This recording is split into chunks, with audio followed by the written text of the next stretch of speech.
Roy was 12 years old and in grammar school when the war started. He had been an only child, but that all changed when twin boys came to stay at his house. The war was a scary time for people, and because bombs were dropping on London, it was not safe, so children had to be sent away to live with strangers. They were called evacuees. A lot of children were sent to Wales. When children were evacuated, their mothers sometimes told the little ones that they were going on a holiday. The twins who stayed with Roy were about 8 years old. He remembers the one was called Arthur, but can't remember the other one's name. Arthur and his brother had never seen a mountain, so Roy was shocked at their expressions, but Roy had never seen a city like London. Arthur told Roy that he and his brother had to go to the train station. Someone would be waiting to pick them.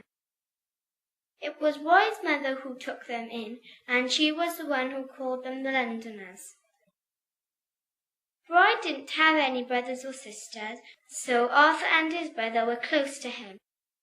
They played a lot because there was no TV, and their only entertainment was the radio, and that was pretty boring. They played a lot in the fields and on the streets. They played cricket and kicked the can, and they also had toys like Meccano and toy cars. Their favourite game used to be to go up the mountain and sit on a piece of cardboard and slide down. They didn't have central heating in the house, and there was no hot water.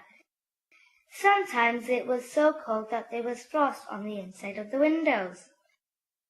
Their toilet was outside the house, and they had a tin bath. They only had a bath once a week. Roy didn't get new clothes very often, but his mum and Nan used to knit him scarves and gloves. Most people were poor, so they didn't go on holiday, but most people went to church and chapel, and because Roy went to Sunday school, he was taken for a day trip to Barry Island. Roy's favourite programme on the radio were full of children's stories, where they told jokes which made him laugh. There were children on the show called Ovaltinis, and Roy would join in with the songs. Sometimes his mum would send them out of the room so that she could listen to the news in peace. The evacuees stayed with Roy for 4 years. This caused them to grow close, almost like brothers.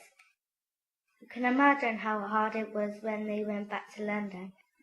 But Roy still stays in touch with Arthur to this day, and they sent him a Christmas card.